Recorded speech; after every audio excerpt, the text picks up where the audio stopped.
20 సంవత్సరాలు భర్త నేను విడిపోతే చూడుకోకుండా ఎవరు నేను పొలం వెళ్ళి కష్టపడి బతికేదాన్ని కిడ్నీ పోయి షుగర్ వచ్చి 10 సంవత్సరాలు అవుతుంది.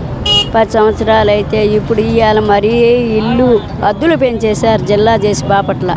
ఒక్కళ్ళు కూడా ఈమె చచ్చిపోయింది మేము అని చచ్చిపోవటం ఇంకా టైం ఉందని ఆటగారు చెప్పాడు. ఒక కిడ్నీ శాంతం పోయింది, రెండో కిడ్నీ కొంచెం ఉంది, అది దానికి టైం ఉంది. 10 సంవత్సరాలు మళ్ళీ నువ్వు మా అమ్మ నేను బతికిస్తాను అది ఆమెనని చెప్పి మందులు వాడుతున్నాడు విజయవాడ గవర్నమెంట్ డాక్టర్ గారు.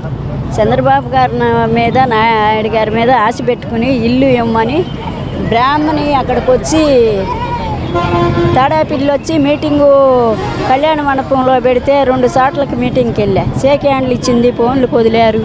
చక్కగా ఇల్లేమని అడిగాను, నేను ఏదీ చేయలేదు. నేను ఎదురు చూస్తున్నా, అక్కడ వాళ్ళు చేయరు, నాకు ఎవరో పట్టించుకోరు. నరేంద్ర వర్మ గారి దగ్గరికి 4 సార్లు వెళ్ళాను, ఓసారి దొరికాడు, చేద్దాం చూద్దాం అన్నాడు. ఇంతవరకు ఏది చేయలే. ఇల్లు లేని బతుకు బస్ స్టాండింగ్లో పడుకుని నిద్ర లేకుండా కళ్ళకు పొరలు వచ్చి శుక్లాలు వచ్చి అల్లాడిపోతున్నా. నన్ను పట్టించుకోమని అడుగుతున్నాను చంద్రబాబు గారి నాయుడిని. సావు బతుకుల్లో కిడ్నీ ఆపరేషన్ కూడా చేస్తామన్నా ఇప్పుడు వీలు తప్పిపోయిందమ్మా, సీమీ రక్తం చేయటానికి లేదన్నాడు డాక్టర్ గారు. మొన్న వెళ్ళొచ్చాను, కాగితాలు ఉన్నాయి, మళ్ళీ రమ్మన్నారు. 4 రోజులకి 3 రోజులకి వెళ్తున్నా. దయించి నాకు ఇల్లు ఒక్కటే ఆశ్రయిస్తే అన్నం వండుకొని తిని నేనే 4 సంవత్సరాలు అవుతుందో అన్నం వాటర్లో తెచ్చుకుంటే పెన్షన్ డబ్బులు చాలక మొన్న చేనేత పథకం తీసేశారు.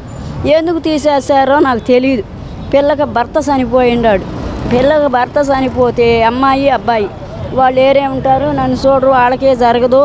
మరి మా పరిస్థితులకు అత్తి చంద్రబాబు నాయుడు గారినే ఇవాళ వద్దామని వచ్చాను. బస్ స్టాండింగ్లో ఉన్నాను. మా బాధలు ఆలకించమని అడుగుతున్నాము. మా ఇంట్లో 15 ఓట్లు ఉన్నాయి. 15 ఓట్లు ఏరాపురం పిడుగురాళ్ళ దగ్గర వేపించొచ్చా. నేను ఇక్కడ పొద్దున్నే వెళ్ళి నరేంద్ర వర్మ గారికి ఓటేసి చూపించేలు, మీ మనిషిని పంపించండి, అక్కడ కూడా వేపించొస్తామంటే పర్లేదమ్మా నువ్వు వేపించిరా అన్నాడు. ఏ ఊరమ్మా? మాది బాపట్ల సొంతం.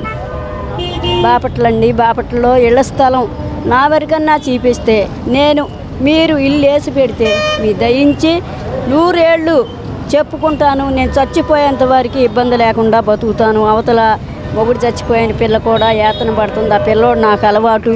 ఆ పిల్లోడిని లాక్కి వెళ్ళిపోయింది. ఇల్లు లేకుండా బస్ స్టాండింగ్లో నా కొడుకుని తీసి ఎవరినో నేను పిల్లోడిని ఎత్తుకుపోతారని లాక్కి వెళ్ళిపోయింది. నేను ఏడ్చుకుంటా బతుకుతున్నా. మంచి ఇల్లు ఇచ్చే దిక్కు లేరు. అది బాబు.